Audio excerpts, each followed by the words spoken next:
આ છે રસ્તાની પરિસ્થિતિ. ચુરાપુરા વાંગરવા સામે જ ફળ્યું,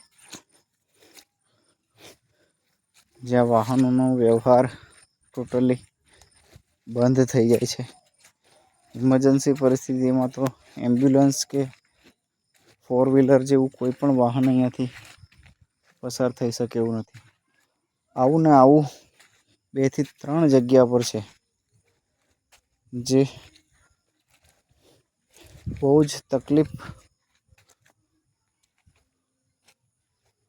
વાળું થઈ જતું હોય છે. ચોમાસાના સમય દરમિયાન ચાલતા જવું એટલું મુશ્કેલ હોય તો 4 વ્હીલર તો તદ્દન મુશ્કેલ થઈ જાય છે.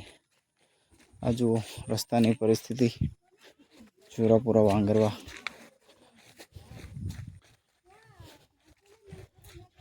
અમારી ગાડી છે પણ એ ઘેર ખાલી મૂકી જ રાખવા પડે છે. હમણાં ખાલી ચોમાસામાં બહાર હું કાઢી શકતો નથી. જો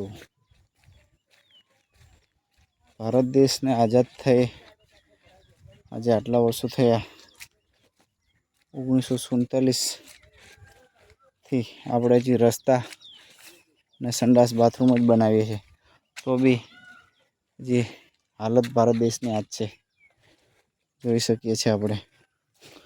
શું હજી આપણે રસ્તાને સંડાસ બાથરૂમ જ બનાવતા રહીશું તો વિકસિત ભારત 2047નું મોદીજીનું જે સ્વપ્ન છે એ ક્યારે પૂરું કરીશું? મને નથી લાગતું આવી રીતે પૂરું થાય.